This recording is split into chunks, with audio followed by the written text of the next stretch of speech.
भगवद गीता अध्याय 2 सांख्य योग श्लोक 2 से 3। कुतस्त्वा कश्मलमिदं विस्मय समुपस्थितम् अनार्य जुष्टम स्वर्ग्य मकीर्ति कर्मर्जुन क्लैब्यम मासम गम पार्थ नैतत्वयुपपद्यते क्षुद्रं हृदय दौर्बल्यम त्यक्त्वोत्तिष्ठ परंतप।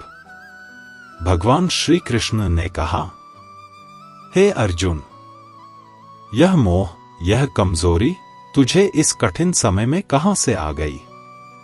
यह तो न तो आर्य पुरुषों के योग्य है, न स्वर्ग देने वाला है और न ही यश देने वाला है।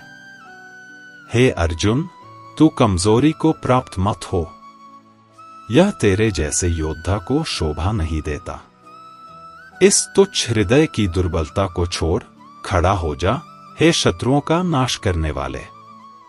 इस श्लोक में श्री कृष्ण अर्जुन को डांटते नहीं, बल्कि एक गहरी बात समझाते हैं।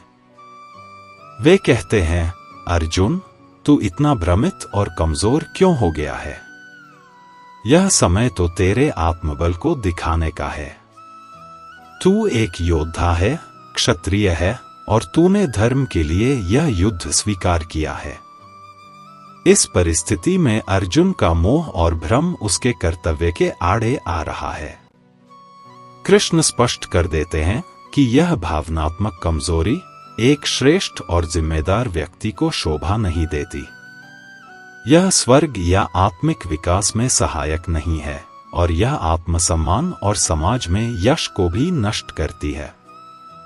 जब हम अपने कर्तव्य से हटते हैं तो वह न सिर्फ हमारे आत्मविश्वास को कमजोर करता है, बल्कि समाज और आत्मा दोनों का नुकसान होता है। यह श्लोक हमें याद दिलाता है कि कठिन समय में मानसिक मजबूती ही सच्चा धर्म है।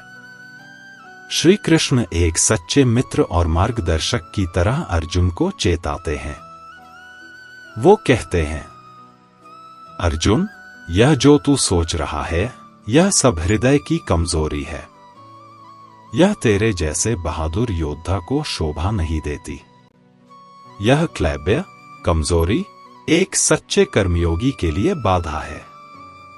उठ, खड़ा हो और अपने कर्तव्य का पालन कर।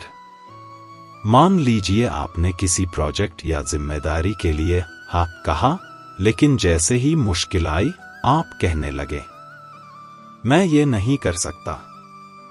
क्या होगा अगर मैं फेल हो गया? यह वही हृदय की दुर्बलता है जिसे श्री कृष्ण अर्जुन में पहचानते हैं। कभी कभी हम भी अर्जुन की तरह संकट में उलझ जाते हैं, भावनात्मक हो जाते हैं और खुद को कमजोर समझने लगते हैं। लेकिन वही समय होता है जब हमें समझना चाहिए कि संघर्ष से डरना नहीं है और अपने कर्तव्य का पालन करना है।